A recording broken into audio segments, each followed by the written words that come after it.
Good afternoon students. आज हम देखने जा रहे हैं कक्षा 10वीं में जो 11वीं कविता है समता की ओर, वो देखेंगे। तो आपका मेरे चैनल में मीन्स ऑनलाइन निर्मल ज्ञान चैनल में आपका स्वागत है। तो आज हम देखेंगे समता की ओर। उसके जो कवि है वो मुकुटधर पांडे हैं। उनका जन्म जो है 1895 बिलासपुर छत्तीसगढ़, मृत्यु है 1990। और उनका परिचय जो है छायावाद के प्रतिष्ठित कवि मुकुटधर पांडे जी ने 12 वर्ष की अल्पायु से ही लिखना शुरू कर दिया। यानी वो 12 साल के थे तभी से उन्होंने लिखना शुरू कर दिया था। आपकी काव्य रचनाओं में मानव प्रेम, प्रकृति, सौंदर्य, मानवीकरण, आध्यात्मिकता और गीतात्मकता के तत्व प्रमुखता से परिलक्षित होते हैं। आपने पद्य के साथ साथ गद्य भी पूरे अधिकार के साथ लिखा है। अपने निबंध, आलोचना ग्रंथ भी लिखे हैं।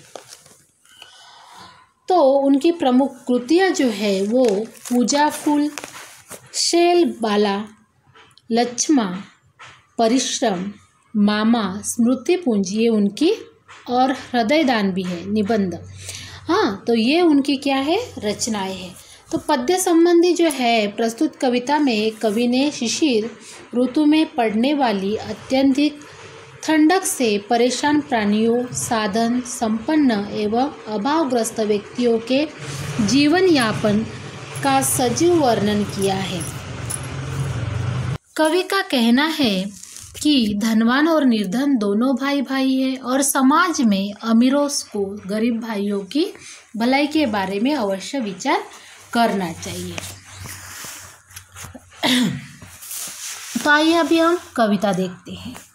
बीत गया हेमंत, भ्रांत शिशिर ऋतु आई, प्रकृति हुई ऋतिहीन, अवनी में कुंज टिका है छाई, पड़ता खूब तुषार, पदम दल तालों में बिखलाते, अन्यायी नृप के दंडों से यथा लोग दुख पाते। निशा काल में लोग घरों में निज जा सोते हैं, बाहर श्वान सैर चिल्लाकर बार बार रोते हैं। तो यहाँ पे कवि का कहने का तात्पर्य यह है कि शिशिर ऋतु के भाई हेमंत का समय आ गया है। अब शिशिर ऋतु का आगमन हो गया है और शिशिर ऋतु की कंपा देने वाली ठंड के कारण प्रकृति की आभा खत्म हो गई है और वह कांति रहित हो गई है। पृथ्वी पर धुंधला का छा गया है। ठंड के कारण खूब बर्फ भी गिर रहे हैं। इससे तालाबों में खिले हुए कमल भी उन कमल के फूलों को जो है वो बहुत कष्ट हो रहा है। फिर यहाँ पे और कवि कहते हैं कि यह कष्ट कुछ उस तरह का है जैसे किसी निर्दयी और अन्यायी राजा की तरह दंडों से उसके राज्य को होती है। फिर कवि कहते हैं रात्रि के समय बहुत ठंड होती है। ऐसे समय लोग अपने अपने घरों में जाकर सो जाते हैं, पर ठंड के मारे बाहर कुत्तों और सियार जैसे जानवर का भी बुरा हाल है। यह असहाय जानवर जो है वो चिल्ला चिल्ला कर सारी रात क्या करते हैं, रोते रहते हैं। अर्धरात्रि को घर से कोई जो आंगन को आता, शून्य गगन मंडल को लग यह मन में भय पाता। तारे निपट मलिन चंद्र ने पांडु वर्ण है पाया, मानो किसी राष्ट्रीय कष्ट कुछ छाया।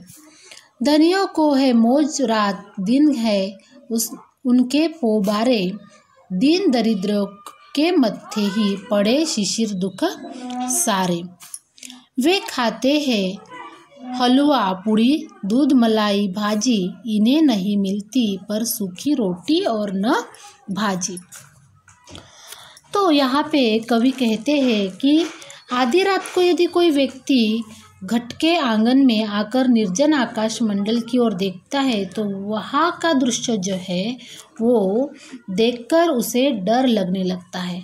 क्यों डर लगने लगता है? क्योंकि ठंडक के भरे मौसम में आकाश के तारे भी धुंधले दिखाई देते हैं और चंद्रमा का रंग पीलापन लिए सफ़ेद हो गया है। इन्हें देखकर ऐसा लगता है कि जैसे किसी राज्य पर कोई संकट आ रहा है या संकट आने वाला है, ऐसा महसूस होता है। फिर यहाँ पे कवि कहते हैं कि शिशिर ऋतु की कष्टदायी ठंड में धनी वर्ग के जो व्यक्ति है वो आनंद ही आनंद में है। वे रात दिन मौज मजा करते हैं, प्रसन्न रहते हैं। लेकिन गरीब जो लोग हैं वो शिशिर ऋतु में भी ठंड के कारण क्या है, दुख में है।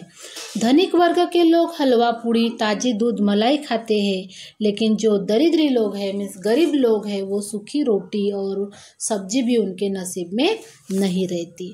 फिर यहाँ पे कवि कहते हैं वे खाते हैं हलवा पूड़ी दूध मलाई, इन्हें नहीं मिलती सूखी रोटी न भाजी। वे सुख से रंगीन कीमती ओढ़े शाले दुशाले, पर इनके कंपित बदनों पर गिरते न है नित पाले। वे है सुख साधन में पूरित सुगर घरों में वासी, इनके टूटे फूटे घर में छाई सदा उदासी। पहले हमें उदर की चिंता थी न कदापि सताती, माता सम थी प्रकृति हमारी पालन करती जाती। हमको भाई का करना उपकार नहीं क्या होगा, भाई पर भाई का कुछ अधिकार नहीं क्या होगा। फिर यहाँ पे कवि कहते हैं कि देखिए धनिक वर्ग जो है वो क्या करते हैं, हलवा पूड़ी खाते हैं, हाँ, लेकिन गरीब लोगों को सूखी रोटी तक नसीब नहीं होती है।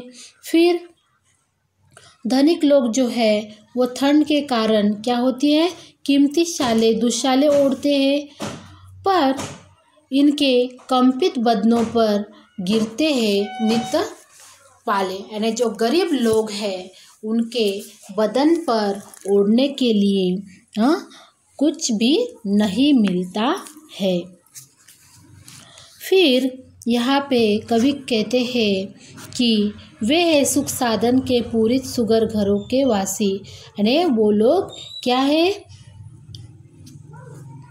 यानी सुंदर सुंदर घरों में रहते हैं, अच्छे अच्छे घरों में रहते हैं, पक्के घरों में रहते हैं। लेकिन दूसरी ओर जो गरीब लोग हैं उनके कैसे हैं, वो झोपड़ी में रहते हैं। झोपड़ी में कोई भी सुविधा नहीं होती है, फिर भी उदासी का माहौल रहता है, तो वहीं पे उनको रहना पड़ता है। ठीक है। फिर कवि कहते हैं पहले हमें उदर की चिंता थी न कदापि सताती, कि लोग प्रकृति पर निर्भर करते हैं। किसी को पेट भरने यानी शुद्धापूर्ति की कोई चिंता करने की आवश्यकता नहीं थी। प्रकृति से भरी सारी आवश्यकताएं पूरी हो जाती थी।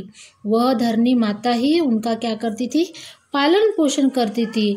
फिर कवि कहते हैं कि मनुष्य में कोई अंतर नहीं होता, सभी का आपस में भाई भाई का नाता है।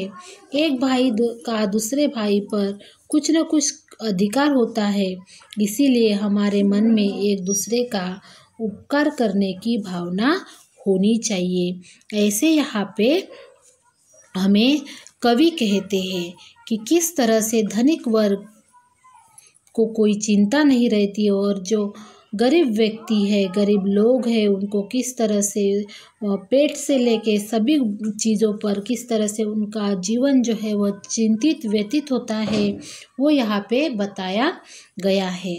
तो इस तरह से हमारा जो ये वीडियो है यहाँ पे मिस जो समता की ओर जो कविता है वो पूरी हो गई है। तो आपको ये वीडियो अच्छा लगता है तो शेयर कीजिए, लाइक कीजिए और अच्छे अच्छे कमेंट्स कीजिए और अपने दोस्तों के साथ शेयर करना बिल्कुल भी नहीं भूलिएगा। ठीक है। Thank you for watching. Bye bye.